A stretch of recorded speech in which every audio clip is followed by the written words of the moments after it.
Hello दोस्तों, कैसे हैं आप सब। मैं हूं अजीत शर्मा और एनसीईआरटी वाले चैनल पे आप सभी लोग का स्वागत है।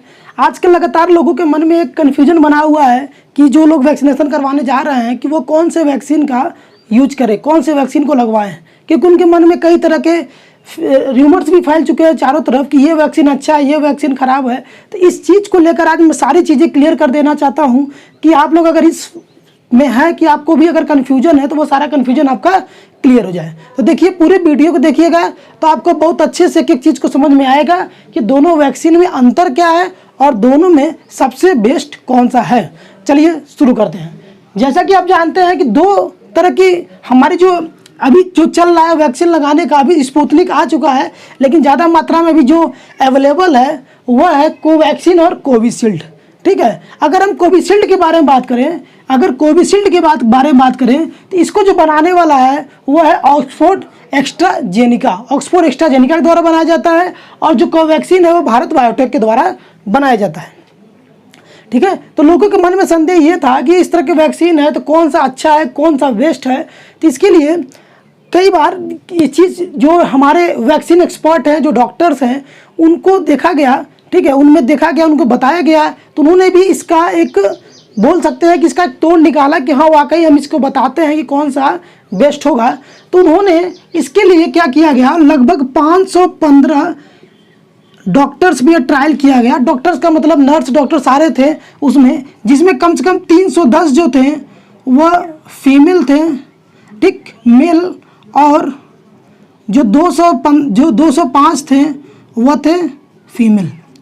ठीक है, इनमें इनका ट्रायल किया गया और देखा गया कि इम्यूनाइजेशन को देखा गया, यानी इनकी इम्यून को देखा गया कि किसका इम्यून सबसे अधिक है। ठीक है, तो आफ्टर कम से कम 28 डेज एंड लगभग 40 डेज के बाद देखा गया कि जो इसमें, चूँकि हम वैक्सीन लगाने से क्या होता है कि उनके अंदर एंटीबॉडीज़ बनती है। तो ये सबसे मेन तरीका यही है जानने का कि जिसमें ज़्यादा एंटीबॉडी बनेगी वही क्या है, वैक्सीन ज़्यादा बेस्ट होगा। तो इनमें जब देखा गया दोनों को लगाकर, तो देखा गया जितने भी कोविशील्ड वाले थे और जितने भी कोवैक्सीन वाले थे, बहुत ज़्यादा माइनर सा अंतर मिला दोनों में। लेकिन ज़्यादा प्रभावी की अगर बात करें तो ये कहना बड़ा मुश्किल है, इसलिए मुश्किल है। और हम कह भी सकते हैं, जैसे मान लीजिए कोविशील्ड के बारे में काफ़ी सारे रिसर्च के बाद ये बात बताया गया कि जो कोविशील्ड है वह जितना आप लेट जाएंगे, मतलब कि मान लीजिए अगर आज कोवैक्सीन, अगर हमें कोविशील्ड लगा है तो जो आफ्टर 30 डेज के बाद वो बोलते हैं 40 से 45 दिन के बाद लगाने के लिए दूसरा डोज। ठीक है, इसमें अगर आप गवर्नमेंट सरकार द्वारा बताया गया है कि अगर आप 80 डेज तक भी अगर नहीं लगवाते हैं तो जितना लेट आप करते हैं उतना ज़्यादा एंटीबॉडी बनता है इसमें। लेकिन अगर हम बात करें अगर कोवैक्सीन की, तो इसमें ये चीज़ नहीं हो पाता है। कोवैक्सीन के लिए ज़रूरी हो जाता है कि आप दूसरा डोज लें। जितना जल्दी आप दूसरा डोज लेंगे, यानी 28 डेज से 45 डेज के बीच में जितना जल्दी आप ले लेंगे, तभी ये क्या होगा, मतलब कि प्रभावी होगा। तभी ये दोनों वैक्सीन लगने के बाद जितना एंटीबॉडी अच्छे से तैयार करेगा। लेकिन कोविशील्ड के कंडीशन में ऐसा नहीं है। ऐसा ये है कि उसका एक ही डोज काफ़ी है, काफ़ी सारा एंटीबॉडी बनाने के लिए। ऐसा शोध के द्वारा ये बताया गया, सूत्रों में एक चीज़ पूरा मिला है।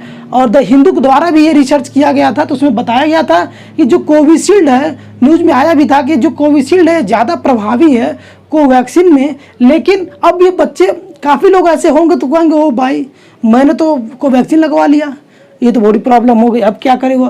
तो देखिए, उनके लिए ये है कि वो घबराने की जरूरत नहीं है। जब आप इसका दोनों डोज ले लेंगे तो आप इसके बराबर आ जाएंगे। जब आप कोवैक्सीन के दोनों डोज ले लेंगे तो आप कोविशील्ड के बराबर आ जाएंगे। अगर कोविशील्ड में ये है कि बस एंटीबॉडी, जो पहले डोज में जितना एंटीबॉडी बनने की क्षमता की बात करें तो कोविशील्ड ज़्यादा बनाता है, कोवैक्सीन कम बनाता है। लेकिन जब कोवैक्सीन का दोनों लग जाता है तो वो ज़्यादा प्रभावी हो जाता है। और कोविशील्ड तो पहले वाले में इतना प्रभावी हो जाता है, जब दोनों लग जाता है तो और अच्छे से फिट हो जाता है। ठीक है, तो जब शोध किया गया 515 डॉक्टर्स पे, तो ये देखा गया कि जितने भी कोविशील्ड वाले थे उसमें एंटीबॉडी जो थी वो बहुत ज़्यादा मात्रा में बन चुकी थी। ठीक है, लेकिन उन्हीं की अपेक्षा अगर कोवैक्सीन वालों में देखा गया तो उतना ज़्यादा नहीं बना हुआ था।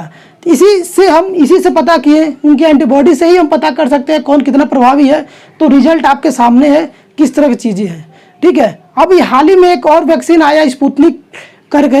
ठीक है, लेकिन उसमें यह है कि अभी पूरी तरह से अवेलेबल नहीं है। हालांकि एंटीबॉडी बनाने में बहुत ही एक्टिव है वह, बहुत ही प्रभावी माना जा रहा है, लेकिन चूंकि अभी अवेलेबल नहीं है। और दोस्तों एक बात और हम बता दें कि इन दोनों वैक्सीन आप लगातार जो भी आपके संपर्क में हो उनसे आप वैक्सीनेशन करने को बोलिए।